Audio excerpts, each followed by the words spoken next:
श्री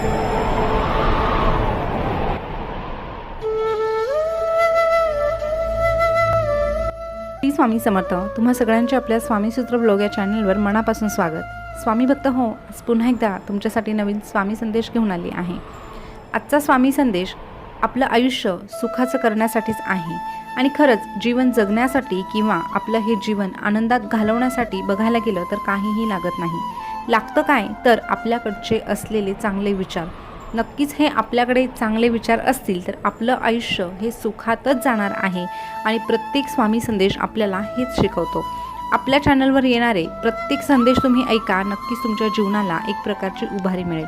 तसाच आजचाही स्वामी संदेश आहे, फक्त तुम्ही तो ऐकावा अशी मी तुम्हाला अगदी नम्रपणे विनंती करते आणि आजचा स्वामी संदेश सांगायला सुरुवात करते. जर तुम्हाला खरंच असं वाटत असेल ना की आपलं आयुष्य हे यशस्वीरित्या पार पडावं आणि नेहमी आनंदातच जावं, तर नक्कीच ह्या 5 पायऱ्यांचा तुम्ही अवलंब करा. तर सगळ्यात पहिली जी पायरी आहे ती अशी की आपलं आयुष्य जगत असताना घाई करू नका. स्वामी म्हणतात की आयुष्य जगत असताना कधीही घाई करू नका.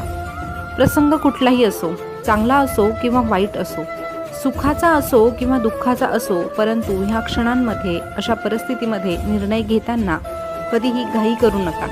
10 वेळेस विचार करा आणि मग निर्णय घ्या. कारण अतिघाई संकटात नाही असं म्हटलं जातं आणि ते काही खोटं नाही.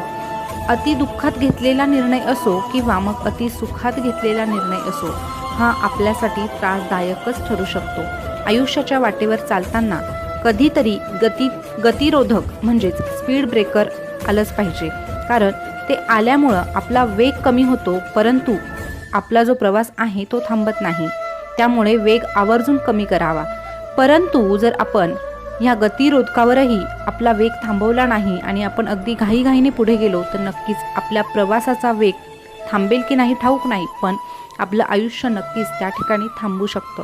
म्हणून थांबायची वेळ आली तर थोडं थांबा, पण कुठल्याच बाबतीत घाईमध्ये निर्णय घेऊ नका. त्यानंतरचा दुसरा स्वामी संदेश असा आहे की स्वामी म्हणतात आपली एक फार जुनी सवय आहे की आपण नेहमी दुसऱ्यांचं बघून जगण्याचा, वागण्याचा आणि राहण्याचा प्रयत्न करत असतो आणि हीच सवय आपल्यासाठी खूप घातकही ठरत असते.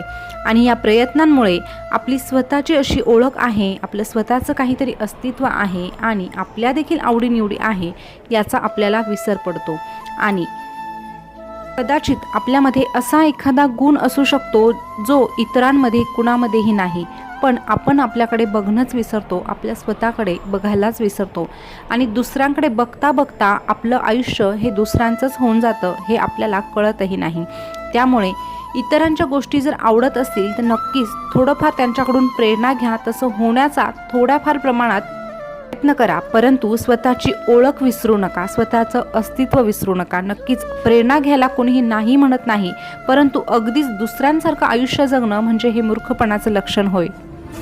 कारण हे आयुष्य आहे, आपल्या शाळेतील परीक्षा नाही. शाळेतील परीक्षा जेव्हा असते तेव्हा आपण एखाद्याचा पेपर कॉपी करू शकतो. अगदी तसला तसा जर आपण तो पेपर उतरवला ना तर नक्कीच आपल्याला तसे मार्क मिळू शकतात. पण हे आयुष्य आहे, ह्या आयुष्याचा जो पेपर आहे तो प्रत्येकासाठी वेगळा दिलेला आहे, प्रत्येकासाठी वेळ वेगळा दिलेला आहे आणि प्रत्येक व्यक्ती ही वेगळी आहे. त्यामुळे कुणासारखं होण्यापेक्षा स्वतःचं अस्तित्व तयार करण्याचा प्रयत्न करा. नक्कीच आपलं आयुष्य हे आनंदाने भरेल. त्यानंतर पुढचा जो संदेश आहे त्यामध्ये स्वामी सांगतात की वेळेनुसार आणि काळानुसार आपला विचार बदलणं देखील तितकंच गरजेचं असतं.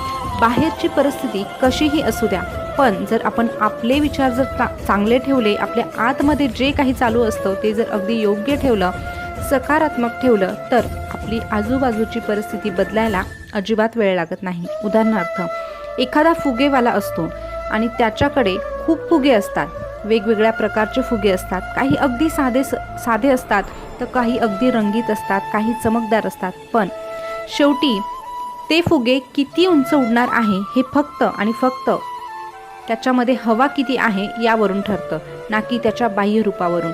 मग ते बाहेरून कितीही सुंदर असू द्या, पण जर त्याच्यामध्ये हवा कमी असेल तर तो फुगा फार उंच उडू शकत नाही. त्यामुळे बाह्य रूपाला महत्त्व देण्यापेक्षा आपल्या आतमध्ये काय आहे याला महत्त्व द्या आणि आपल्या आतमध्ये जर चांगले विचार ठेवले, सकारात्मक विचार ठेवले, तर आपल्याला अयशस्वी कोणीही करू शकत नाही किंवा आपल्याला दुःखातही कोणी नेऊ शकत नाही. तर दृष्टिकोन बदला आणि परिस्थिती जशी आहे त्याचा स्वीकार करा आणि त्याकडे सकारात्मक दृष्टिकोनातूनच बघण्याचा प्रयत्न करा. नक्कीच आपली वेळही बदलते. त्यानंतरचा पुढचा स्वामी संदेश जो आहे तो असा की नेहमी अहंकाराला दूर ठेवा. आता आत्मविश्वास आणि अहंकार हे दोन वेगळे शब्द असले तरीही त्यामध्ये फार थोडा फरक आहे आणि ह्या दोनही गोष्टी एखाद्या यशस्वी माणसाकडे असतात म्हणजे असतातच. परंतु ह्या दोघांपैकी एक गोष्ट आपल्याकडे अजिबात नसावी ती म्हणजे अहंकार. कारण अहंकार आल्यामुळे आपण कितीही यशस्वी झालो तरीही माणूस म्हणून आपण नेहमी कमी पडत असतो आणि असा माणूस स्वामींच्या नजरेमध्ये कधीही वरती येऊ शकत नाही. तर फरक काय आहे एवढंच सांगते. समजा एखादी व्यक्ती आहे, तिची रोज प्रगती होते परंतु तरीही ती असं म्हणते की आजचा दिवस जसा होता त्यापेक्षा माझा उद्याचा दिवस कसा चांगला होईल यासाठी मी प्रयत्न करेल. आज मी यशस्वी झालो परंतु उद्या अजून कशा पद्धतीने मला यश मिळवता येईल असे मी प्रयत्न करेल आणि दुसऱ्यांकडून मला जे काही चांगलं शिकता येतं ते मी घेण्याचा प्रयत्न करेल.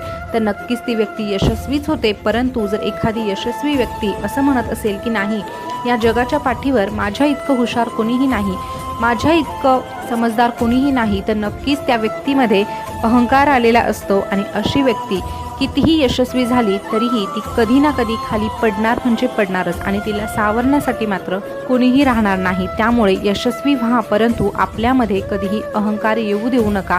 आत्मविश्वास कायम असू द्या, परंतु अहंकार आला की त्या ठिकाणी सगळं काही संपत असतं.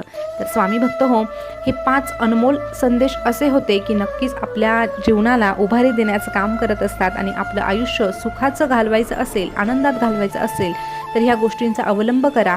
तर आजचा स्वामी संदेश तुम्हाला कसा वाटला हे कमेंटमध्ये आवर्जून सांगा आणि तुम्हाला कुठल्या विषयावर ऐकावं असं वाटतंय ते देखील कमेंटमध्ये सुचवा. त्यासंबंधी आपण व्हिडिओ आवर्जून बनवू.